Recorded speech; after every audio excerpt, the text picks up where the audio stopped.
एक बार की बात है, एक छोटे से गांव में आकाश नाम का एक लड़का रहता था। उसकी जिज्ञासा का कोई ठिकाना नहीं था। वो हमेशा कुछ नया जानने के लिए उत्सुक रहता था। अपनी गर्मी की छुट्टियां बिताने वो अपने चाचा के गांव गया। एक दिन दोस्तों के साथ जंगल में खेलते खेलते वो खो गया। जंगल बहुत घना था। पेड़ इतने ऊंचे थे कि सूरज की रोशनी भी मुश्किल से नीचे तक पहुंच पाती थी। डर के बावजूद आकाश ने हिम्मत नहीं हारी और रास्ता ढूंढने लगा। तभी उसकी नजर एक चमकदार चीज पर पड़ी।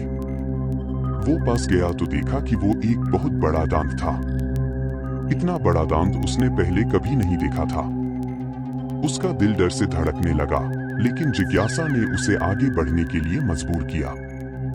तभी जंगल में एक डरावनी आवाज आई। धीरे धीरे एक विशालकाय राक्षस पेड़ों के बीच से निकला। राक्षस का चेहरा बहुत भयानक था और उसकी आंखें आग की तरह चमक रही थी। आकाश डर के मारे चीखने लगा, लेकिन तभी उसे याद आया कि उसकी मां हमेशा कहती थी कि हिम्मत मत हारो। उसने राक्षस से कहा, मैंने आपका दांत पाया है, मैं इसे आपको लौटा दूंगा, लेकिन कृपया मुझे जाने दीजिए। राक्षस हैरान रह गया।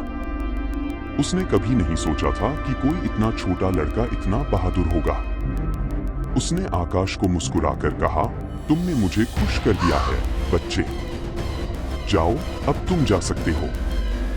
आकाश ने जल्दी से दांत उठाया और जंगल से बाहर निकलने लगा। रास्ते में उसे एक छोटी सी झोपड़ी मिली। उसने दरवाजा खटखटाया और एक बूढ़ी औरत बाहर आई। आकाश ने उसे अपनी पूरी कहानी सुनाई। बूढ़ी औरत ने आकाश को शांत किया और उसे चाय पिलाई। बूढ़ी औरत ने बताया कि वो राक्षस बहुत अकेला रहता है और इसलिए कभी कभी लोगों को डराता है। उसने आकाश को कुछ जड़ी बूटियां दी और कहा कि ये जड़ी बूटियां राक्षस को शांत कर देंगी। आकाश ने जड़ी बूटियां लेकर राक्षस के पास वापस गया। राक्षस ने जड़ी बूटियां ली और उसकी आंखें शांत हो गई। उसने आकाश को धन्यवाद दिया और कहा कि वो कभी किसी को नहीं डराएगा। आकाश खुशी खुशी घर वापस लौटा और अपने चाचा को सब कुछ बताया। सभी ने आकाश की हिम्मत की बहुत तारीफ की। Please like and subscribe to this channel.